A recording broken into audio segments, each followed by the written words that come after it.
পাকিস্তানের বিপক্ষে 7 উইকেটের দাপুটে জয়ে অবদান রেখে ম্যাচ সেরার পুরস্কার পেলেন পারভেজ হোসেন ইমন।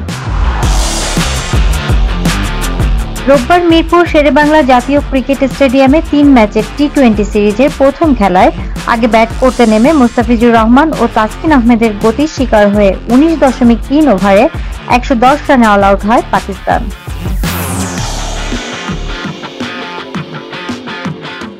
দলের হয়ে সর্বোচ্চ 44 রান করেন ওপেনার ফখর জামান, এছাড়া 22 রান করেন আব্বাস আফ্রিদি। বাংলাদেশ দলের হয়ে টি-20তে 4 ওভারে মাত্র 6 রানে 2 উইকেট শিকার করে রেকর্ড করেন মুস্তাফিজ। তাসকিন আহমেদ 3.3 ওভারে 22 রানে 3 উইকেট শিকার করেন।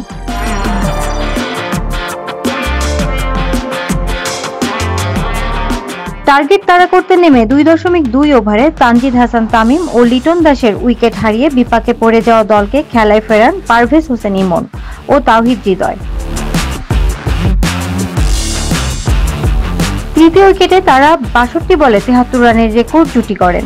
37 বলে 36 রান করে ফেরেন তাওহিদ হৃদয়।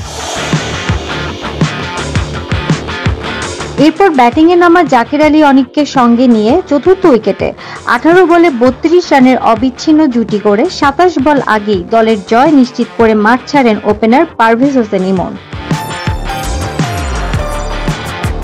তিনি ইনিংস ওপেন করতে নেমে 39 বলে 3টি 4 আর 5টি ছক্কার সাহায্যে 56 রানের অনবদ্য ইনিংস খেলে ম্যাচ সেরা হন।